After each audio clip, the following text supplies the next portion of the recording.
POV may magugulating ka GM.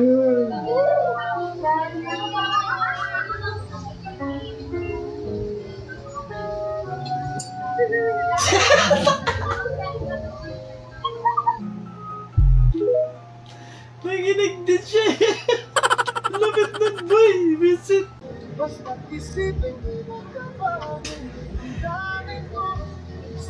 Ang dami pwede paghulugan. Nahulog pa yata yung 20 pesos mo dyan sa gas tank.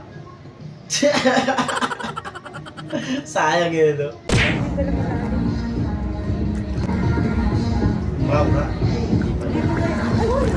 Bibitaw ng mahinahan ako pa. Diyan sa unan, hindi. Sa likod malaki. Visit ka, te. Di mo dinouble check. Ay! Ano, sulit to, men. Isa to sa pinakamasaya laruin nung, mga bata tayo, no? Tawag sa amin dito, Tom Sawyer. Ewan ko lang sa lugar nyo. Comment nyo ako ng tawag sa inyo nito. Pero sa amin, Tom Sawyer, tawag namin dyan, eh.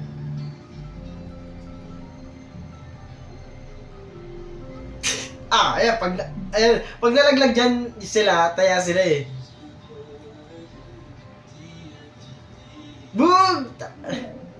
Tawag pa niya kami dyan, may kapapaan lang to. Borjakan medyo, baka ganun. May ganun pa sila, eh. Solid yun, nakakamiss. Isa ka lamang maliit na bahagi ng malawak na daigdig. Wala pa lalo. Basta makain mo, lalo mong hindi makain. Pinatatag ng maraming pagkakataon. At kung anumang pagsubok sa buhay, gaano man katayo. Kaya pala ayaw talaga magpakain, eh, no? Ano pa bang gagawa nito na may galit sa akin? Tingin mo gano'n para sirain yung mga pinaghirapan ko? Malay ko ba? Baka dahil sa galit mo, style mo lang Yung mag-color mag-montage ka lang sana ng motor mo, kasi bagong linis, eh, biglang may nag-aaway. Pero wala akong rason para sirain yung mga pinaghirapan ko. Dahil gusto ko na matapos tong letseng proyektong to para hindi na kita makita. Huwag kang mag-alala, Ino, pagkatapos ng lahat. Yan talaga yung highlight ng montage mo. Mesit ulit. Lagi daw cellphone hawak ko. Ang weird naman kung kapakabayo, di ba? Oo nga naman. Mas mapagkakamala kang baliw kung ginahawak mo, di ba? Sabi ko kasi kay nanay, huwag na magpabili ng sigarilyo. Ang dilim-dilim dito sa daanan. Ano yung Whitey? Ano yung nakikita mo? Whitey?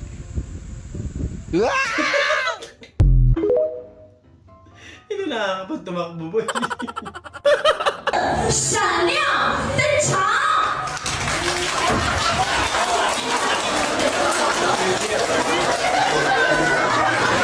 Pati si Fred, natawa din.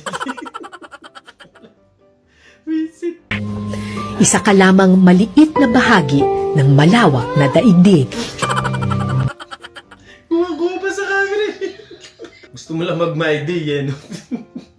POV sound time. Gigil yung mukha niya. Si Speed yan, eh.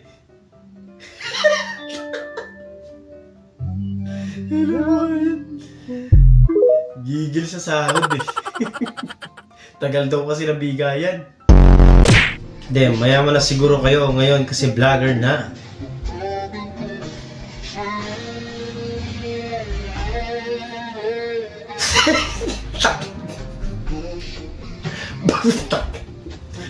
At ako sa dawin niya chinik, eh.